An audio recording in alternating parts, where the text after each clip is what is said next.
I would like to start not just a clinical experience, but your lived experience. Yeah. How has that evolved? The learnings, your personal learnings, not just within disability when you were started working disability, but while you were working in the health system. Yeah, sure. Look, I think I can probably go back to my childhood, and my mum had a brother with Down syndrome who lived on a farm as part of what would have been called a sheltered workshop back then. And we used to visit him frequently on that farm, and so I was always around other people that had disability. It was part of our family, and it wasn't something that I thought was different or anything. I just grew up with it. And then so I was probably in my early teens when that farm was closed down and he was moved into accommodation in the community with other people with disabilities, very similar to the model that we have today.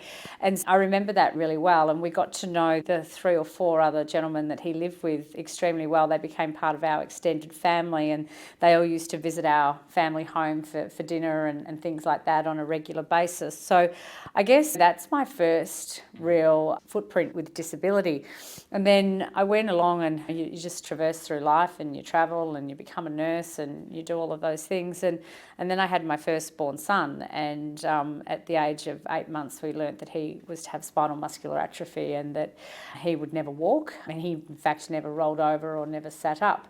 So he's now 25. There's been a lot of water under the bridge, so to speak, since that time. But I think it's been a really significant journey of persistence, of resilience, of hope, of grief, of sadness, and I guess when you reflect and look backwards, whilst I always say I would change the outcome of my son who's so profoundly disabled, I wouldn't change him because I think he's amazing, and I think the perspective that he's brought me and the lens that he's brought to my life and who I am today, I wouldn't be who I am if I hadn't have walked in those shoes. So I think you learn a lot about yourself when you care for somebody like I have for my son. So I think it's a combination of all of those things, and I guess on that journey, you have so many battles.